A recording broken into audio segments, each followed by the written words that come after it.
Could a new big trade for the Cats come from Florida to Kentucky? Let's see more about it. Before that, don't forget to subscribe to the channel.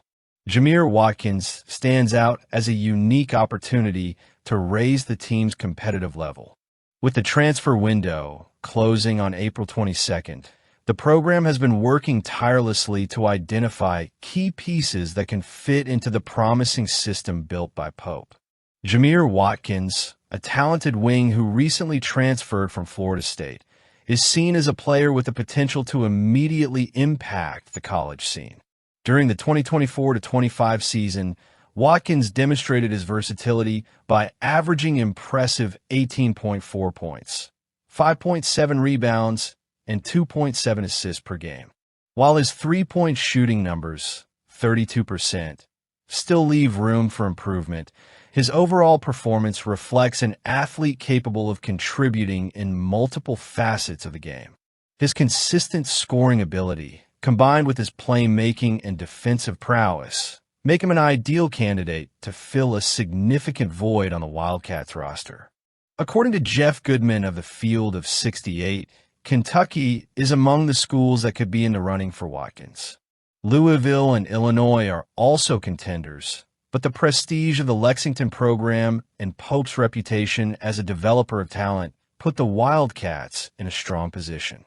Duke, although initially mentioned, appears to be out of the running, which reinforces Watkins' interest in high-profile programs like Kentucky. Watkins' potential arrival at Kentucky would be a huge addition for Pope.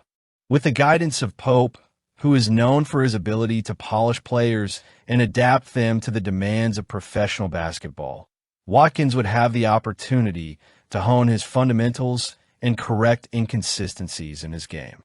His 43% shooting rate indicates efficiency at times, but there is room for improvement in his peripheral accuracy and decision-making. Is the Wildcats the right place for him? Furthermore, the move for Watkins comes at a time when Kentucky is expanding its international reach, seeking talent outside the traditional boundaries of American college basketball. This global effort, which includes inquiries from the likes of Andrea Jelavic, who recently signed with the Cats, and Dame Sar, demonstrates Pope's vision of building a diverse roster. Watkins, with his physical and athletic style of play, would be a perfect fit for this program. He would not only be an important piece for next season, but also a symbol of Pope's commitment to bringing great players to the blue and white team. Can he land on this great team? We'll find out soon. Wouldn't this guy from Pitino's team be a good fit for the Wildcats? I think so. Let's take a look.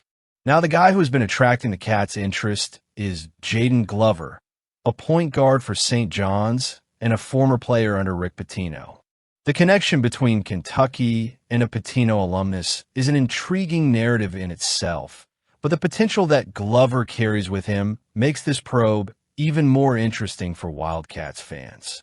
Although his first season as a freshman was underwhelming in terms of statistics, there are clear signs that he could be molded into a valuable piece for Mark Pope's squad.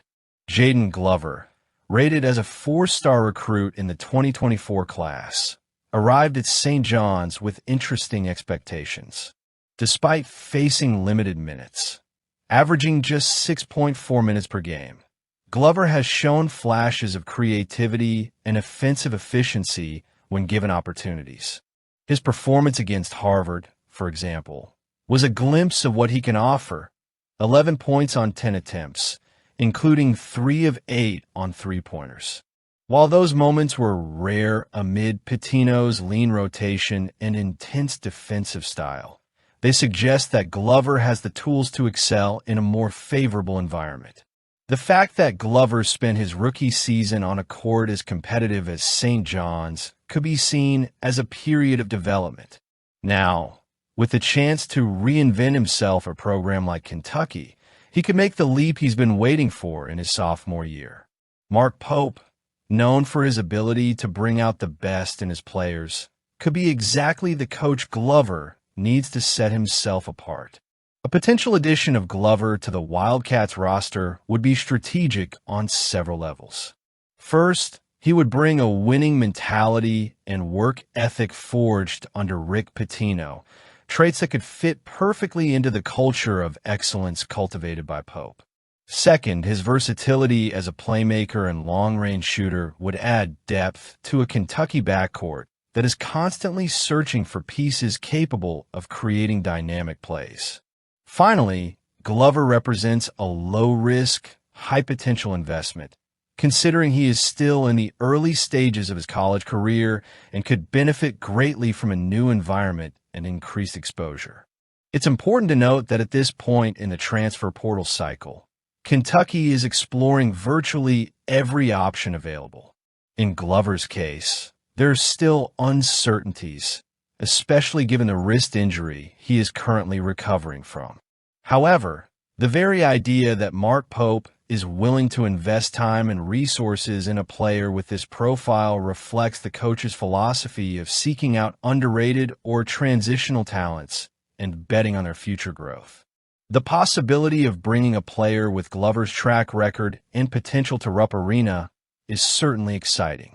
He could help the team in significant ways, whether as a playmaker who takes pressure off the top point guards or as a floor-spacing shooter who paves the way for more fluid offenses. Can Mark Pope bring big surprises this season? Everyone is expecting it.